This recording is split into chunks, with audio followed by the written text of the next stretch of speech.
नमस्कार, news for nation देख रहे हैं आप। मैं हूं आपके साथ रश्मि। बिहार की स्वास्थ्य व्यवस्था कितनी बदहाल है, इसकी तस्वीरें कई बार हमने देखी है। खुद विपक्ष की तरफ से भी कई बार जो तस्वीरें होती हैं और जो वीडियो होते हैं वो साझा किए जाते हैं, जनता के बीच लाए जाते हैं ताकि जनता भी देख सके कि ये डबल इंजन की सरकार किस तरह से फेल और नाकाम साबित हुई है। बता दें कि नीति आयोग की तरफ से जो रिपोर्ट जारी किया गया है उसमें ये साफ देखा जा सकता है कि किस तरह से बिहार के अस्पताल की जो व्यवस्था है वो पूरी तरह से चरमरा गई है। और यही वजह है कि 1 लाख लोगों पर बिहार में सिर्फ और सिर्फ 6 बेड ही उपलब्ध है। यानी कि जिलेवार तरीके से अगर हम देखें तो 1 लाख लोगों पर जिले में 6 बेड उपलब्ध है। यानी कि पूरी तरह से जो ये सरकार है, जो ये डबल इंजन की सरकार है, वो फेल साबित हुई है। और यही वजह है कि तेजस्वी यादव की तरफ से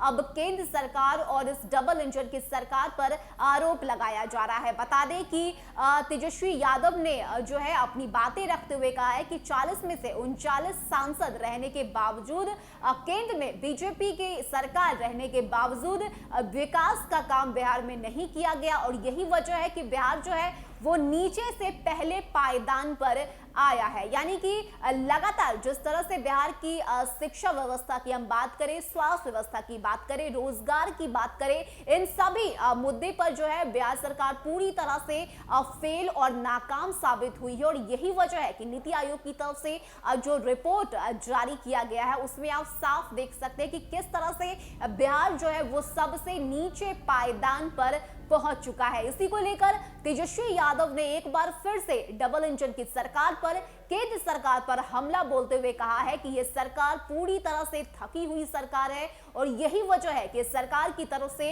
विकास को लेकर कोई काम नहीं किए जाते हैं। किस तरह से नीति आयोग की इस रिपोर्ट को लेकर तेजस्वी यादव ने केंद्र सरकार और इस डबल इंजन की सरकार पर हमला बोला है, पहले देखिए। 16 वर्षों के थकाऊ परिश्रम के बूते बिहार को नीचे से नंबर 1 बनाने पर नीतीश जी को बधाई। 40 में से 39 लोकसभा सांसद और डबल इंजन सरकार का बिहार को अद्भुत फायदा मिल रहा है। नीति आयोग की रिपोर्ट अनुसार देश के जिला अस्पतालों में सबसे कम बेड बिहार में है।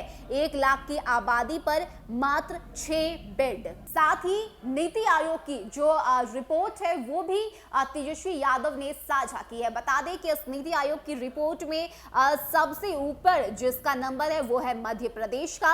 यानी कि मध्य प्रदेश में जो है 20 बेड उपलब्ध है 1 लाख लोगों पर। साथ ही साथ अगर हम छत्तीसगढ़ की बात करें तो वहां पर भी 1 लाख लोगों पर 20 बेड उपलब्ध है। इसके बाद तीसरे नंबर पर वेस्ट बंगाल है, राजस्थान है, फिर गुजरात है। तो जो राज्य है वो कहीं ना कहीं बिहार से कई ज्यादा ऊपर है।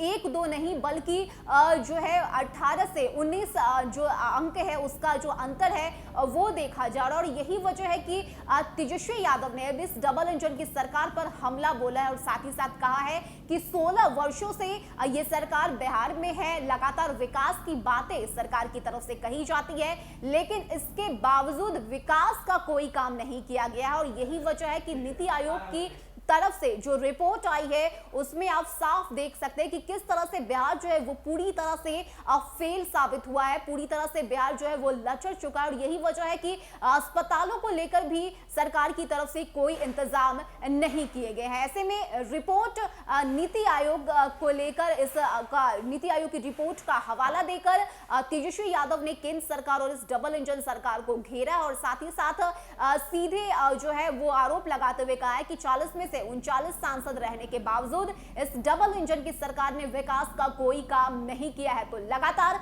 तेजस्वी यादव की तरफ से कई मुद्दे पर केंद्र सरकार को घेरा जाता है, बिहार की इस डबल इंजन को सरकार को घेरा जाता है। ऐसे में एक बार फिर से जिस तरह से नीति आयोग की ये रिपोर्ट सामने आई है जिसमें आप साफ देख सकते हैं कि किस तरह से 1 लाख लोगों पर यहां सिर्फ और सिर्फ 6 बेड ही उपलब्ध हैं। इसको लेकर अब तेजस्वी यादव ने केंद्र सरकार को और इस डबल इंजन की सरकार को घेरते हुए अपना हमला बोला है। फिलहाल के लिए इतना ही। ज्यादा अपडेट के लिए आप बने रहिए न्यूज फॉर नेशन के साथ। नमस्कार।